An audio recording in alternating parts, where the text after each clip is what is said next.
ரொம்ப யோசிக்காமல் சட்டுன்னு ஏதாவது செஞ்சால் கூட ஒர்க் அவுட் ஆகிடும். குருட்டு அதிர்ஷ்டம்னு சொல்லுவோம். அதிர்ஷ்டம்னு சொன்னாலே தெரியாதது தான். அதுலேயே குருட்டு அதிர்ஷ்டம் சொன்னாலே எதிர்பார்க்கவே பார்க்காது. அந்த மாதிரி இவங்க ஏதாவது ஒரு கோர்ஸ் எடுக்கிறாங்கன்னா கரெக்டாக அதை முடிக்கும்போது ஒரு நல்ல வேலை கிடச்சிடும். எப்படி நான் அப்பயே சூஸ் பண்ணி இந்த மாதிரி ஒரு கோர்ஸ் எடுத்தேன்னா இவங்களுக்கு என்ன நடக்க போகுதுன்னா ரொம்ப சந்தோஷம். எல்லாமே ஈஸியாக இருக்க போகுது. எல்லோரும் ஹெல்ப் பண்ண போகிறாங்க. இவங்க நினைக்கிறதெல்லாம் நடந்துட போகுது. அப்பப்போ பார்ட்டி ட்ரீட் அப்படின்னு சொல்லி இவங்க மற்றவங்களை கூப்பிட்றதோ மற்றவங்க இவங்களை கூப்பிட்றதோ நிறைய நடந்துகிட்டே இருக்கும். அப்போ ஒரு அக்கேஷன்லாம் இருக்குது, எப்போயாவது ஒரு தடவை தானே அப்படின்ற மாதிரி தான் ஆரம்பிக்கும். அது ரிஷபராசியில் இருக்கக்கூடியவர்களுக்கு இந்த ஸ்காலர்ஷிப் கிடைக்குது இல்லையா? ஒருத்தர் கிடைக்குதுன்னு சொன்னால் அவங்க ரிஷபராசியாக இருக்கலாமோன்னு தான் நாங்கள் யோசிப்போம். யாராவது சொந்தக்காரங்களோ ஃப்ரெண்ட்ஸோ என் பையனுக்கு பொண்ணுக்கு ஸ்காலர்ஷிப் கிடச்சிருக்குன்னா இப்போ இதுக்கப்புறம் சொன்னாங்கன்னா அப்போ ரிஷபராசியாக தான் தெரிஞ்சிருக்காது, நாங்கள் அப்படி நினச்சிப்போம். அந்த அளவுக்கு இவங்களுக்கு கிடைக்கும். அந்த எஜுகேஷ்னல் லோன்லாம் ரொம்ப ஈஸியாக கிடைக்கும். வெளிநாட்டில் போய் படிக்கிறதுக்கு ஈஸியாக கிடைக்கும். அதாவது பார்க்கவும் நல்லா இருக்கணும், நல்ல வேலையும் இருக்கணும், படிச்சிருக்கணும், ஒழுக்கமாகவும் இருக்கணும். அப்படின்லாம் வச்சுருந்தாங்கன்னா எப்பயுமே அது நடக்காது. ஆனால் இப்போ நடக்கும். அந்த மாதிரி அந்த மணல் கயிறு படத்தில் 8 கண்டிஷன் போகுதுல, அந்த மாதிரி அவங்க போட்டு வச்சுருந்தா கூட எல்லாமே ஓகே ஆகி ஒரு பையன் கிடச்சிருவான். அந்த மாதிரி உங்களுக்கு கல்யாணத்துக்கு வர முடியும். ரிஷபராசியில் இருக்கேன், நான் ரொம்ப நாளாக ஒருத்தர் லவ் பண்ணிகிட்ருக்கேன் அப்படின்னு சொன்னால் அதிகமான லாபமாக அதிகமான சுலபமாக ஒரு விஷயம் கிடைக்கிறது வீட்டை பொறுத்த வரைக்கும்னா பழைய வீடு வாங்கலாம்.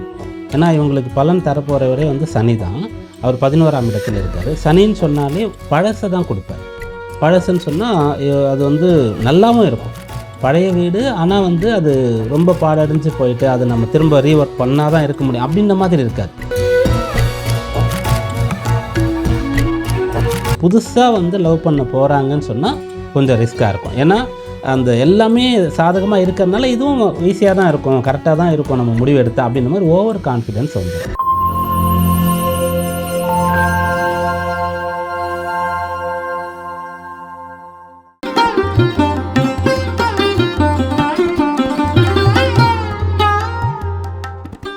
காஸ்மோ வியூ நேயர்கள் அனைவருக்கும் வணக்கம். இன்றைய நிகழ்ச்சியில 2026 சனிப்பெயர்ச்சி பலன்களை நமக்காக கணித்து சொல்வதற்காக உதாரண ஜோதிடர் பீமராஜா ஐயர் அவர்கள் நம்ம கூட இணைந்திருக்காரு. தொடர்ந்து நிறைய விஷயங்கள் பேசலாம். வணக்கம் சார். வணக்கம் சார். 2026 சனிப்பெயர்ச்சி ரிஷபராசிக்காரர்களுடைய வாழ்க்கையில என்ன மாதிரியான மாற்றங்கள் நிகழ்த்த போகுது, என்ன மாதிரியான விஷயத்தெல்லாம் அவங்க கவனமா இருக்கணும், அதை பத்தி சொல்லுங்க சார்.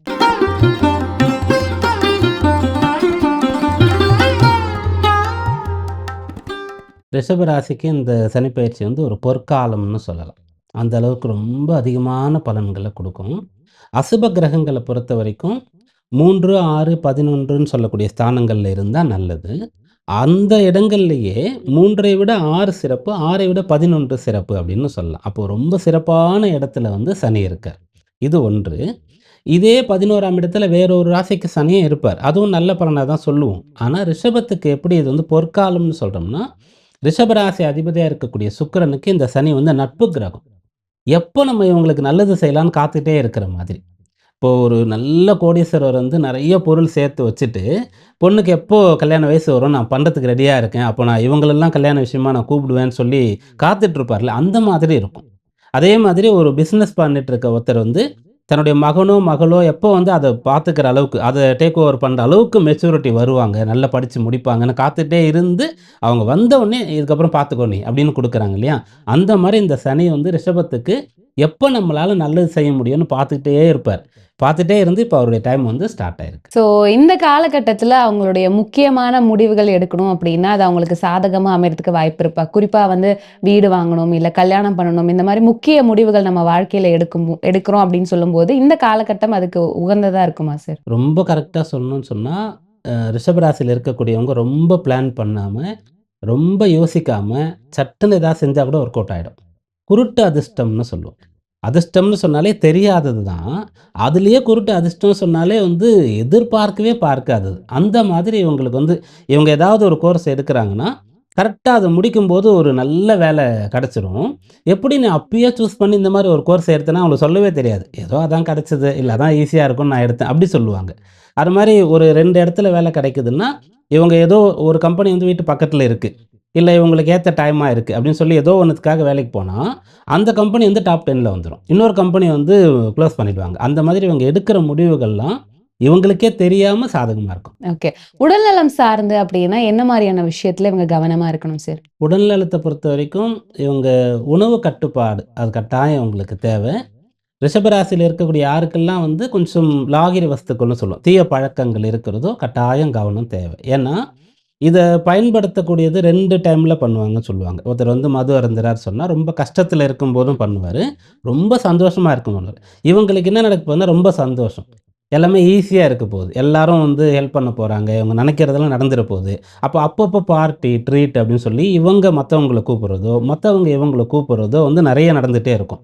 அப்போ ஒரு அக்கேஷன்லாம் இருக்கு. எப்பயாவது ஒரு தடவ தானே அப்படின்ற மாரி தான் ஆரம்பிக்கும். அது வந்து உடல் உபாதைகள கொண்டு வந்து குடுத்துரும். அதுல வந்து ரொம்ப கவனமா இருக்கணும். அதேபோல உணவும் தான். சந்தோஷமா இருக்கும்போது நம்ம அறியாமலே நெறைய சாப்பிடுவோம்னு சொல்லுவோம். அதிலேயே என்ன சொல்றாங்கன்னா, துக்கமா இருக்கும்போது நெறைய சாப்பிடுவாங்களாம். அது எப்படி அதுலேருந்து வெளில வர்றதுன்னு தெரியாம, அவங்க வந்து நெறைய சாப்பிட்டுருவாங்க அப்படின்னு சொல்லுவாங்க. அப்போ உணவு கட்டுப்பாடு தேவை.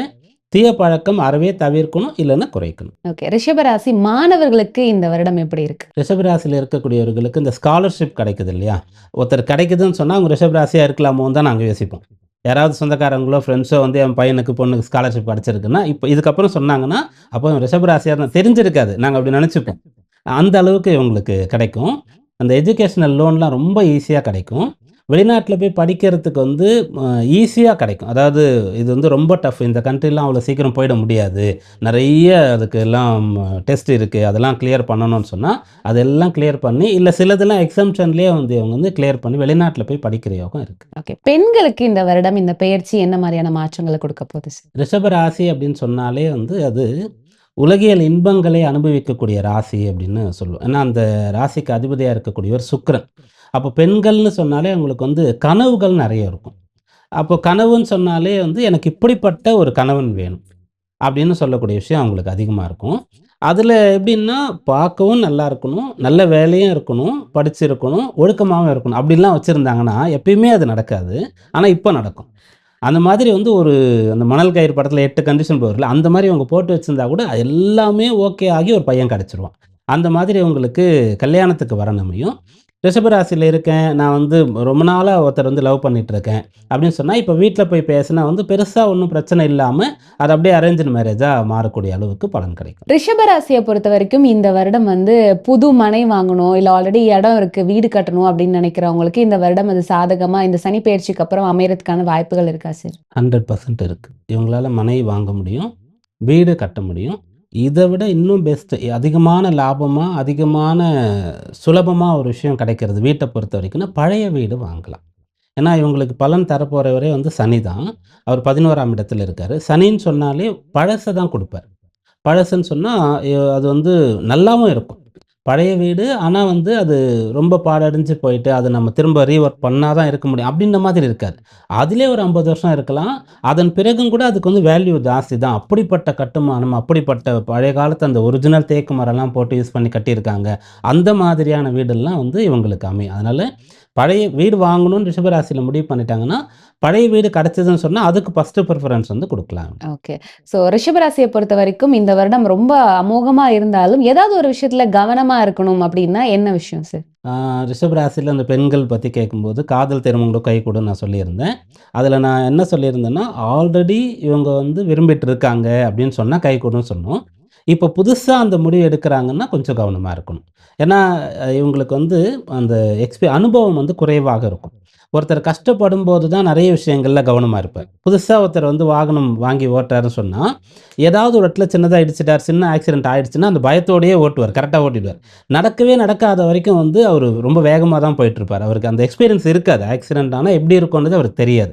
அந்த மாதிரி இப்ப இவங்க புதுசா வந்து லவ் பண்ண போறாங்கன்னு சொன்னா, கொஞ்சம் ரிஸ்க்கா இருக்கும். ஏன்னா, அந்த எல்லாமே சாதகமா இருக்கிறனால, இதுவும் ஈஸியா தான் இருக்கும். கரெக்ட்டா தான் இருக்கும் நம்ம முடிவு எடுத்தா அப்படின்ற மாரி ஓவர் கான்ஃபிடன்ஸ் வந்துரும். அப்படி இவங்க வந்து புதுசா ஒருத்தர பார்த்து லவ் பண்றதா இருந்தாலும் கூட, ரொம்ப டைம் எடுத்துக்கிட்டு எல்லாம் செக் பண்ணி சரியானத பார்த்துட்டு அப்புறம் தான் அந்த முடிவு எடுக்கணும்.